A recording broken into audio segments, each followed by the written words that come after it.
JJ, this year, just like last year, just like every year around about this time, after the first round of the NCAA tournament has been played, I'm questioning myself. Why did I pick this team or why didn't I pick that team?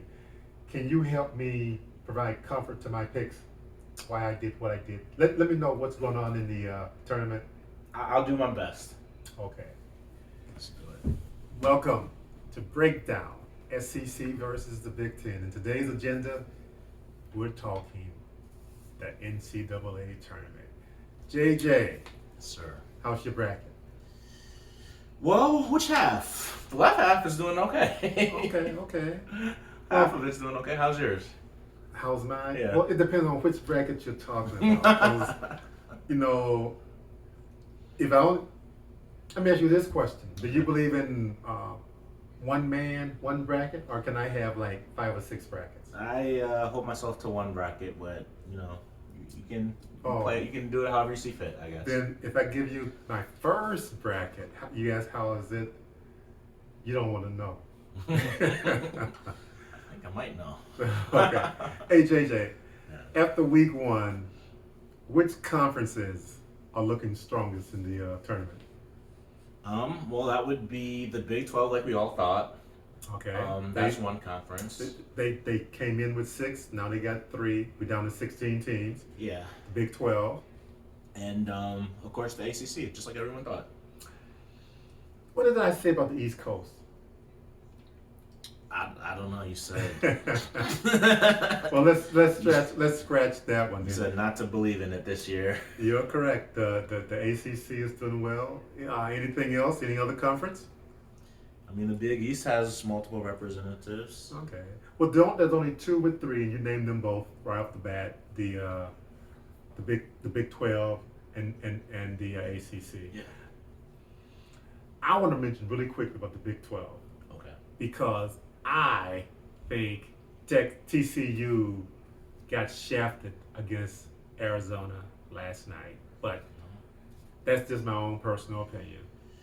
No one else seemed to feel that way, it seems like, but that's my take.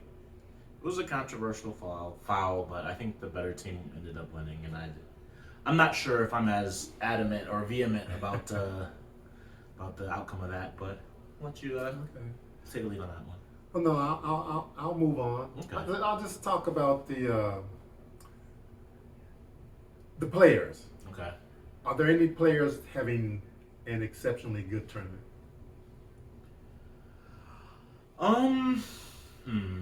Yeah, there's a few players having exceptionally good tournaments. I think Jaden Ivey is the guy that we kind of expected from Purdue. He had a stretch last night in the Texas game where he just took over. He went on a 8-0 personal run by himself, and he just looked like he just displayed everything that makes him the tantalizing top 5 draft pick that he is. The super speed, the incredible athleticism, that monster dunk that he got fouled on. If he had finished that would have been quite amazing. But he is who we expected to have a great tournament. Purdue was a highly regarded team all year long. They were a high seed. But there's a couple of other guys who've been having good tournaments as well. Such as? RJ Davis from UNC, a team that needed to beat Duke in Coach K's home finale to secure their spot in the tournament as a 9 seed. Yeah. He had 30 points in their overtime win over Baylor. They knocked out the 1 seed. Number 1 seed Baylor, yes. Yeah, and Brady Manick got kicked out of the game with 10 minutes left in regulation because of a technical foul, a flagrant 2 foul actually. And his backcourt mate Caleb Love ended up fouling out, so he just really took over when his number was called. And of course, everyone was expecting Doug Eddert from St. Peter's to put up 20 against Kentucky, and then also be the second leading scorer in their win against Murray State. So obviously, everyone had Doug Eddert coming into the tournament. Well, you told me how Kentucky was going to get beat. You said it was going to be not Western. You said it was going to be Murray State, but they didn't even make it to Murray State. So No. you told me I could record it or quote you on it. Okay, so I was. So you were pretty. I was wrong. You were wrong. You were wrong, and you were right. In essence, you were saying Kentucky wasn't going to show, and basically that's what happened. Okay, JJ. Round one and round two in the books. Yeah. What's the biggest story so far? I'll just give you a couple of potentials. The SEC, the Big Ten, the Big 12, the ACC, Iowa State, St. Peter's, and I ain't even going to mention the TCU Arizona game because I tend to be the only person interested in that. So, of the ones I mentioned, the SEC, Big Ten, Big 12, ACC, Iowa State, St. Peter's, what's the biggest story? Biggest story would be Shaheen Holloway's squad in Jersey City, New Jersey. Okay. I did not realize St. Peter's. Yeah, St. Peter's was an inaugural member of the MAAC conference, but I had no idea that they were a school that existed until the tournament. So I know a lot more about St. Peter's now than I did then. I didn't know Sheen Holloway was coaching there. I didn't know where it was located. Didn't know anything about them. But I think the Flutie effect is full on, and now we're all being introduced to that little school from Jersey City, New Jersey. I'm going to ask you a follow-up question about them. I'm gonna do that a little bit later. I'm just going to mention, since I mentioned the SEC, Okay. the SEC has 4 wins and 4 losses. Yes. Their wins come against a 15-seeded Jacksonville, a 14-seeded what was it, Longwood, Yeah. a 13-seeded Vermont, and a 12-seeded New Mexico State. The last two at the hands of your Arkansas Razorbacks. Correct, but not a single win over a team that was not a double digit seed, and they have 4 losses. Each and every one of their 4 losses come at the hand of a team that was a double digit seed. What's your take on the SEC? Yeah. The SEC, they only have 4 losses? They only have 5 teams in the tournament? They had 6 in the Oh, tournament. okay. And there's 1 left. Okay, So they should have 5 5 losses. Okay. Good catch on that. Okay, I'm trying to remember. What did they lose? Alabama, LSU, Tennessee, Auburn, Arkansas, and Kentucky. Okay, LSU maybe. Who did LSU play? LSU lost to Iowa State. That was a double digit loss. Auburn lost to Miami, which was a double digit loss. Alabama lost to Notre Dame, which was a double digit loss. First 4 in, yeah. Kentucky lost to Mary State, which was a double digit loss. And Michigan beat Tennessee, so yeah, I guess that's still 5 all of them double digit loss. So 4 wins and 5 losses. So of those 9 games, they've yet to play a team that's not a double digit team. But this coming Thursday, their savior gets to play to save the SEC. But the other big stories of the tournament so far, you already said St. Pete, and we're going to talk about St. Pete a little bit more. What about Iowa State? What was Iowa State's record last year? They won 2 games last year, but they were 2-22. Yeah. The 2 teams they beat last year, prior to this year, they beat Arkansas Pine Bluff and Jackson State. They had an 18-game losing streak last year, and now they're in the Sweet 16. It's amazing what a new coach and a new roster can get you. Indeed. But St. Pete, you mentioned them, their coach. I'm impressed with St. Pete. They took down Kentucky.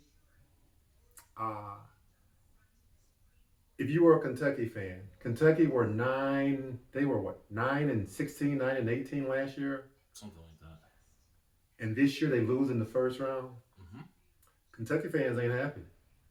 No, that's just my favorite way for them to be. So I'm okay with that. You know, there are some Kentucky fans who are calling for a new coach. Yeah, and if Coach Calipari had a different contract, they might be able to get a new coach. But unfortunately for them, he has a lifetime contract, so they will be paying him $10 million annually per year, regardless if he's coaching for them or not. So I have a feeling that they're going to get John Calipari.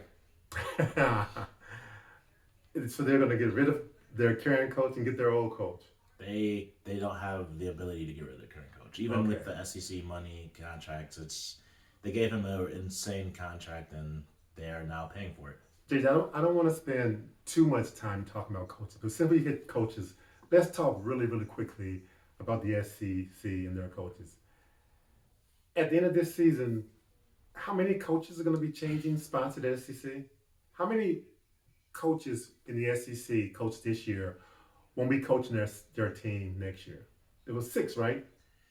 Yeah, maybe. I don't know. I can't. I haven't been keeping a track Well, of all the coaching changes. It was Missouri, Florida, Georgia, LSU, South Carolina, yeah, South Carolina, and Mississippi. and Mississippi State. That's 6. Mississippi State. Yeah.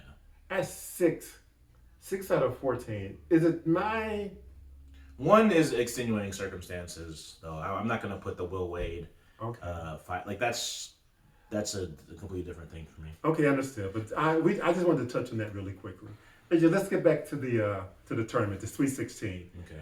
There are 4 double-digit teams remaining in the tournament. Mm-hmm. 4 of them. Michigan, St. Pete, Iowa State and Miami. Can St. Pete win the whole darn thing? No. No? This is not Premier League soccer. They are not like Lancaster City or whatever. No, they can't. Can they beat Kentucky? I think they've beaten Kentucky every time they played Kentucky, to my knowledge. Okay. So who's remaining that they can't beat? I'm not the one that had Kentucky making it to the finals. I had them losing before the Sweet 16 anyway. Point well taken. So Kentucky is. Tell me, who in the tournament that St. Peter's cannot beat? The next team that they play. The team that has a 7'4" Zach Edey, a former All-American, and Travion Williams, and a top 5 draft pick in Jaden Ivey. They have a better guard. They have better guards than anyone Kentucky can throw out there, and they have a more complexing and confounding big man than Kentucky had. No disrespect to Oscar Schwebe, who will probably win Player of the Year, but he is much easier to match up with than a 7'4" Zach Edey. Well, no disrespect to Purdue, but guess who I'm pulling for in the Purdue St. Peter's? Probably the same person that I'm pulling for, and most of the country is going to be pulling for. Okay. But so JJ says St. Peter's can't win it all. Well, JJ, of the other 3 double-digit teams, can one of those teams win it all? I'd like to say no. Michigan cannot win it all. I would say that they have a better opportunity than Iowa State or Miami, but I don't think that. I think Michigan can get past Villanova, but I don't know about Arizona. I'll even go so far to say that they can make a Final Four, but I just think the momentum. I think the team, they are who they are, and there's a reason that the record is what it is. I'll go so far as to say that St. Peter's can make a Final Four. Okay. Okay, JJ, who are the best scorers? But before I ask you that question, of the 16 teams still remaining, which is the one team that you would hate to play if you were a coach? I would hate to play against Texas Tech's defense. They play a very unique defense. They carried it over from Chris Beard's time there. It's similar to like the Virginia pack line defense, but it's just they can muck a game up and like they can just make it really, really hard to score. Texas Tech, I would not want to play Texas Tech. Yeah, I agree. At the same point, there's a lot of teams in here that I think are really good. Houston, for instance. They also knock it up on defense, but they're without 2 of their players, so that's true. why. Even without them, though, they've been performing pretty well. Yeah, I mean they beat Illinois, but Illinois, needed a miracle to beat Chattanooga. They led for all of 30 seconds against Chattanooga, who has not won a NCAA tournament game this millennium. I think Illinois might not have a tournament coach. I think Illinois has the same issue that Iowa has, where I think they have good regular season coaches. OSU might have that same issue, but Interesting. Tennessee certainly has that issue, where they have good regular season coaches and not necessarily tournament coaches. What happens in the tournament that makes it hard to be a good coach? Yeah, it's quicker turnarounds. Okay. Different matchups, different people that you haven't been accounting for all year. You play to, you recruit to win your league. You strategize for your league. You do all these things for your league. And then there's a lot of games that you know months and months in advance for. Um, for instance, Michigan State's always in the Champions Classic, so they know who they have to prepare for early True. in the season. It's quick turnarounds. It's different. You don't have as much time. It's just compressed, and it's. And some of the coaches just are not as successful dealing with that as they are dealing with teams that they see twice a year and things like that. Yeah, it's more pressure. It's the bright lights too. Like a lot True. of people don't watch the NCAA tournament until March, and that's when all the lights are on you. So you have to be able to coach those nerves away, and you have to be able to account for all the variables. And there's a lot of different variables. Okay. Okay. Why do you think some coaches are more or less successful? Well, you made some good points. I had never truly given it any consideration until I heard you bring it up. But I can't argue with your statements. I don't know. I don't know. But I agree with what you say. I'm about to analyze that some more. Maybe next year I have a better answer for you. Okay.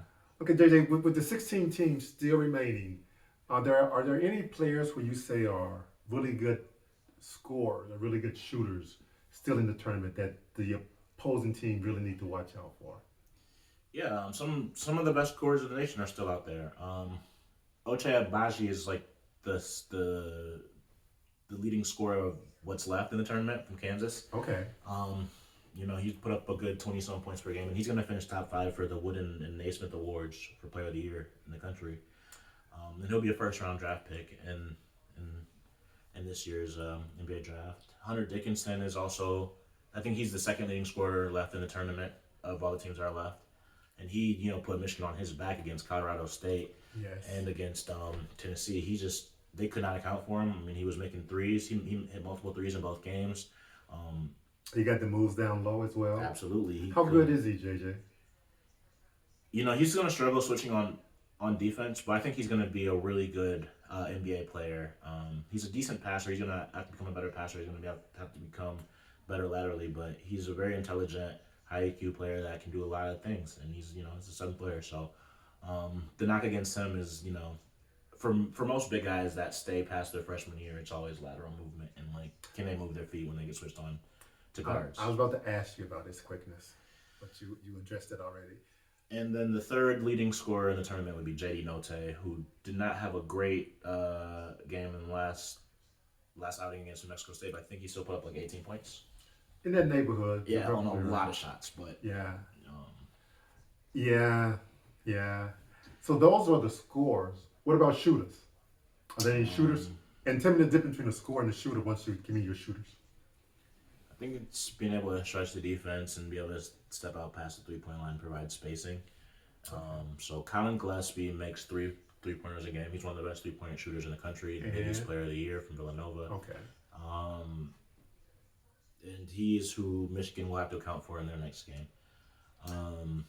Kyler Edwards from Houston is right behind him. He's at almost three, more than 2.5 per game. He makes 2.5 threes per game.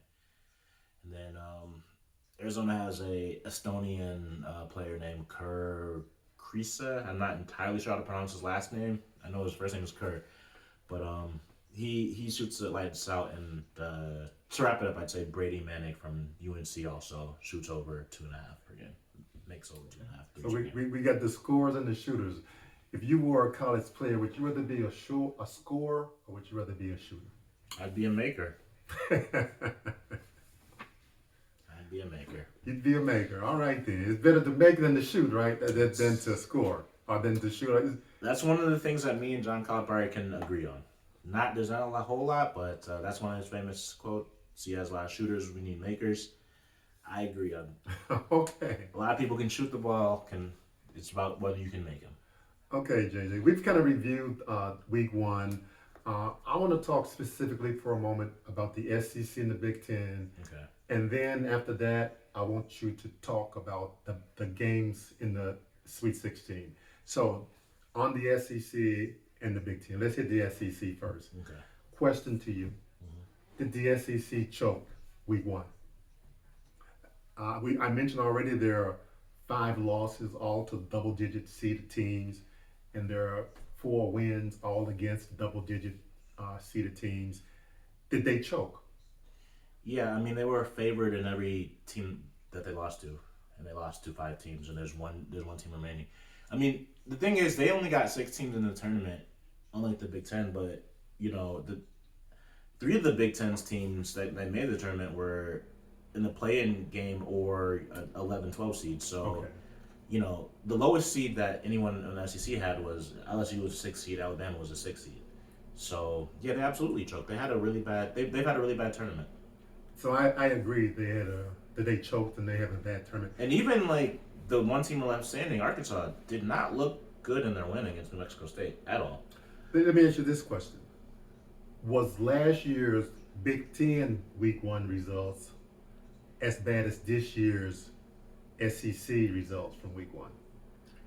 In some ways, it was because Illinois was a title contender Last year. and they lost in their second round game against Loyola Chicago. Same thing with Iowa; they were a 2 seed. Illinois and Michigan were the 1 seeds, and then you had Iowa and what was the other 2 seed? Was Wisconsin? No, it wasn't Wisconsin. Who was the other 2 Ohio, seed? was it Ohio State? Yeah, it was Ohio State. They lost Earl Roberts. Yeah. Yeah. So you had like 3 title contenders. I think. I don't think Iowa was necessarily a serious contender, but I think Illinois, Michigan, and Ohio State were considered to be like teams that could really make a run, and only Michigan made it. Okay. Past first round. So, from my perspective, Michigan saved the Big Ten last year. That's my take on it. Is there someone in the SEC who can save the SEC this year? By someone, you mean can Arkansas save the SEC? Because they're the only team less playing, unless you're talking about the NIT. I know Texas A&M is still playing in that, but And so is Vanderbilt. oh, okay. Congratulations, But Chase Staples. we're talking NCAA. Yeah. Is there someone who can save the SEC? Is there a savior out there for the SEC? Let me tell you something about Arkansas. I'm gonna tell you why this team is like the 1978 Arkansas Razorbacks. Okay. I was at 79. I can't remember. You can Google it one day when we finish. But it was Sidney Moncrief, Ronnie Brewer, Marvin Dell. They went out to California, to Los Angeles, no less, in the tournament. Played UCLA in an early round game. It was an early round game. Okay.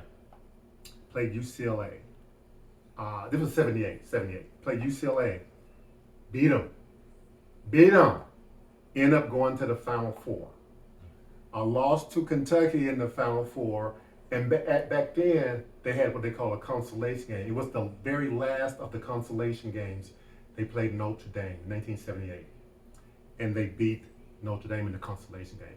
But I say this, they went out to LA, played UCLA in LA in 1978. Yeah, 1978. And they beat them, and no one thought they had a chance. This year, they're going out to Gonzaga country, out west. I don't know the city yet.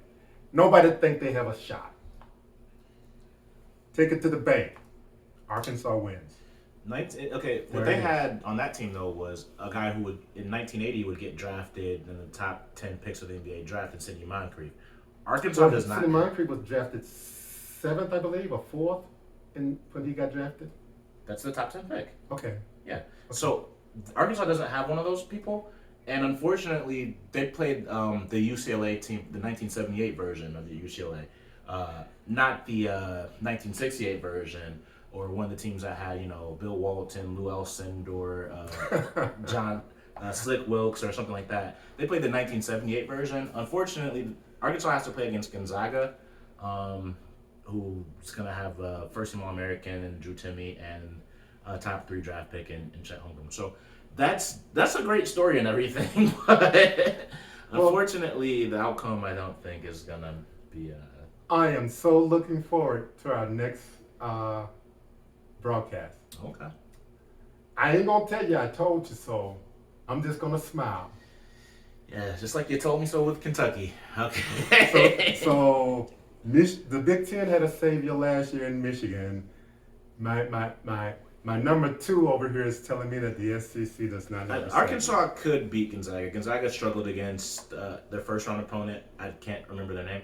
And then in the second round opponent against Penny Hardaway in Memphis, they were down. That's true. Most of the game. And they needed foul trouble for Jalen Duren and DeAndre Williams for them to come back and reclaim that game. They were only won by 4 points. So Arkansas could win it, but they would need Arkansas only has 2 playable bigs, and they would need both of them to stay out of foul trouble and for Jet Holmgren and Drew Timme. So okay.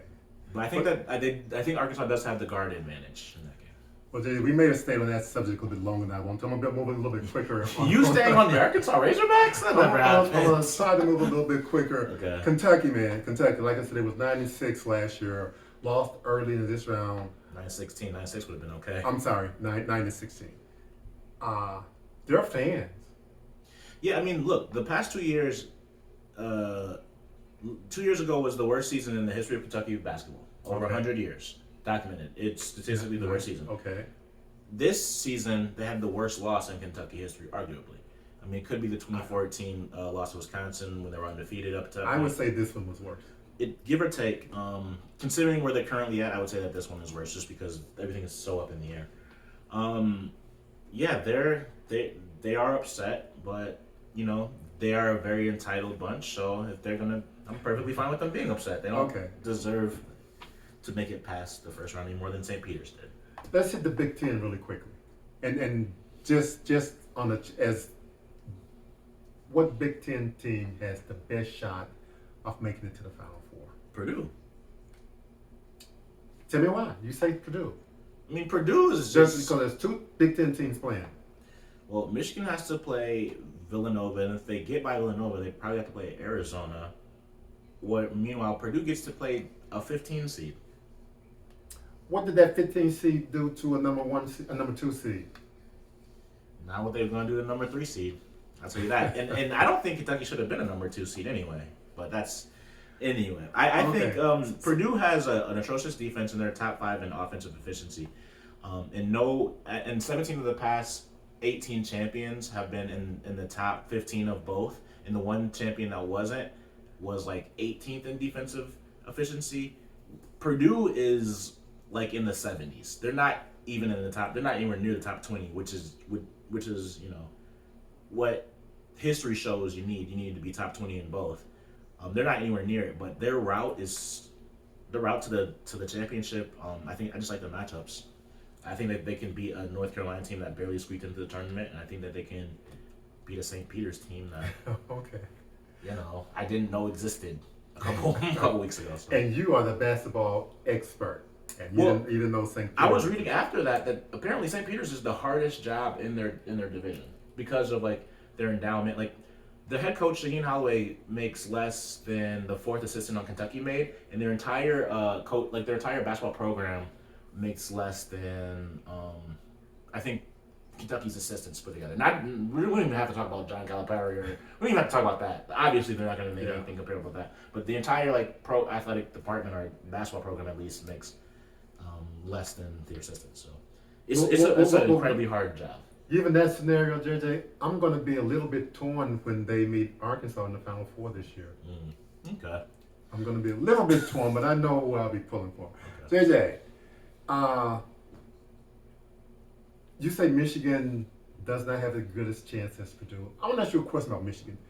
Explain to me, this is my take. Michigan's playing much better right now in the tournament than they did during the regular season. Mm-hmm. Why are they playing better now than they did in the regular season? Yeah, this is the 5th straight Sweet 16 that they made it to. They might just be a tournament program. They definitely have a tournament coach. John Howard and Eric Musselman haven't made it any short of the Sweet 16 since taking over for their respective programs, save for the COVID year. I just think that they have the talent. They have 2 5-star freshmen. They were always supposed to be here. They were a top 5 preseason team. Okay. They were always supposed to be here. Honestly, the reason they hadn't gotten there was they had gotten bad point guard play from their Coastal Carolina transfer in Devontae Jones. He'd been played really poor all year long until the last 10 games, in which he really came on. Okay. The other issue was Caleb Houston was a freshman that really struggled to shoot it, really struggled to get his own shot, and Diabate struggled. You know, I like Diabate a lot. I like him a lot too. He's much better defensively. Like he's in position a lot better. He's just struggled a lot. And they're freshmen that have played an entire regular season at this point, so they're like almost sophomores. Okay, they're no longer freshmen. Yeah, they're okay. The players that they needed to get experience have now gotten experience. Okay. Well, and Hunter Dickinson has been on a tear. Yeah, he's not one of my favorite players, I will say. Okay, let's talk about the Sweet 16 matchup, JJ. Which we're gonna go through each one of them. But which matchup is in your mind a must-see game? Yeah, I know we're gonna have to do it quickly, but I know the must-see game is UCLA and North Carolina. Those are the two best programs in the sport. Blue Bloods. Yeah, it doesn't get bluer than North Carolina. North Carolina, I think, is the best program in the sport, and UCLA is the most accomplished program in the sport. So when you have those two teams matching up, even if they're a 4 seed versus a 9 seed, it doesn't matter. I think that's a matchup that's everyone wants to see. After that, I would say Duke and Texas Tech would be a good matchup just because they're contrasting styles. Duke has just a litany of 5-star, just so much talent. They bring 5 stars off the bench, but Texas doesn't care. They get down and gritty, and this is obviously Coach K's last run, so I think that makes it more must-watch than it otherwise would be. Well, let's go through all 8 games, and we're going to start in the West first. And I'm going to go with my must-see TV game. Arkansas Gonzaga is that's Thursday night at 7-something here in Michigan time. Arkansas Gonzaga. Give me your winner. Gonzaga. All right. Are you sure you want to say Gonzaga? Yeah, I've watched Gonzaga play, and I've watched Arkansas. Even after doing that, you still sure you want to say Gonzaga? Yeah. Did you not watch the New Mexico State game? Who won that game? Not the 12 seed. Oh, not the 12 seed. They did not win. The good guys won. Yeah. Unfortunately, they're going to be playing a 1 seed, so it's a little different. UCLA, here we come. Okay, JJ, Texas Tech and Duke. Give me a winner. And give me a quick answer as to why. I mean, my heart says Texas Tech, but my head says Duke, and that's just because of Roach, Williams, Paolo Banchero, just all those guys. Man, I think that should be a really, really good game. And I'm it basically comes down to if Duke can shoot the 3 or not. If they're hitting their threes, they should win. If they don't, Texas Tech Texas Tech will not beat themselves. Yeah. They will not beat themselves. Okay, JJ, North Carolina and UCLA, the Blue Bloods. Give me a winner and tell me why. I don't know, because are you aware that Jaime Jaquez hurt himself and they don't know the status of his injury? Mm-mm. So yeah, he's UCLA's 3rd best player, sometimes 2nd. Sometimes he can play like their best player. So I mean, I'm gonna go with UNC just because I have no idea if Jaime Jaquez is healthy or not. I'm gonna take Johnny Juice and UCLA. Oh. If Jaime Jaquez is healthy, I also would have taken UCLA. I just like Johnny Juice. That's okay. I like him a lot. Okay, here's about give me your upset pick of the week. Purdue and St. Pete. Okay, so I don't know. I guess my upset pick of the week would be Michigan beating Villanova, but Purdue's gonna. I think you can only watch the first 10 minutes of that Purdue St. Pete's game, and then you should probably be able to turn it up. I know who I'm going to be pulling for. Here's another game I like. And give me your win and tell me why. Arizona and Houston. Arizona and Houston. I like this matchup a lot. I'm going to take Arizona. You and I differ a lot tonight, JJ.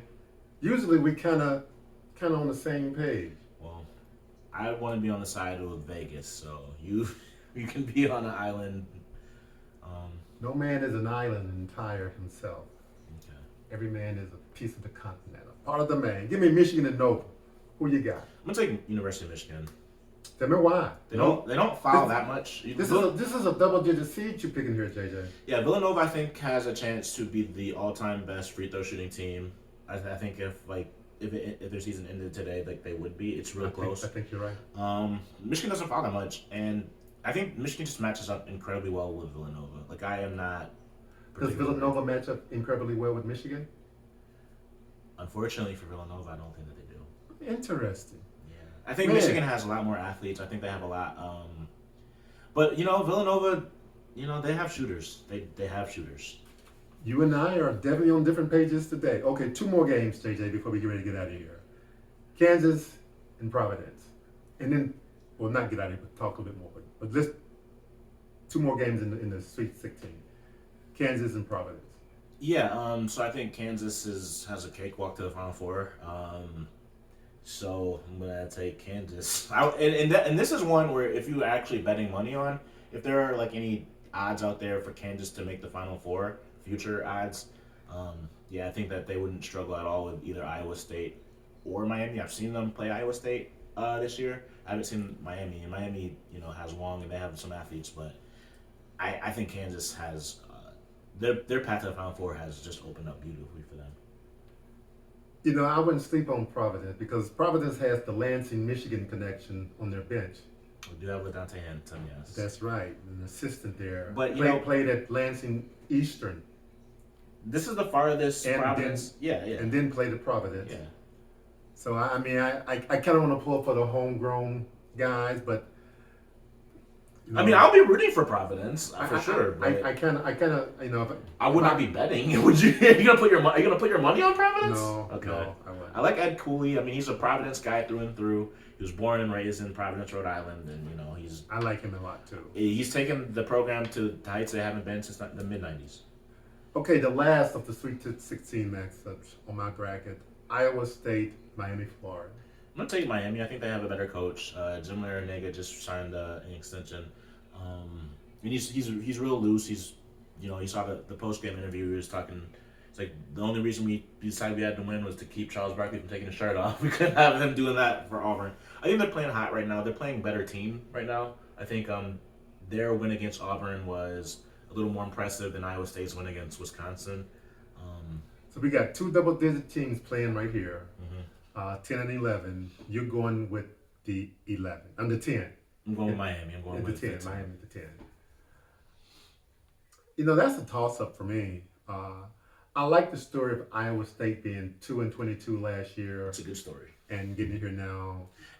But their fans are probably just happy that they made it further than Iowa, the team that was expected to. That's true. That's true. As we said when we started the program, I didn't have a whole lot of faith in the East Coast, the ACC. But they started with 5, they got 3 in the dance, and still dancing. So I may have been wrong. So JJ, what other issues would you like to address today? Are there anything? No. I think we pretty much interwove everything I wanted to discuss about the. Okay. The coaching carousel and I guess I just wanted to discuss what did you think about the lack of success for certain coaches.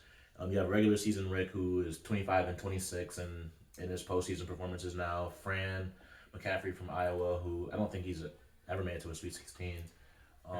But if you're the athletic directors for those schools, Illinois, I think it's too soon. Illinois and Ohio State with Chris Holtman and Brad Underwood, I think it's too soon to determine outcomes. But for some of these schools, some of these coaches have a pretty lengthy record at this point.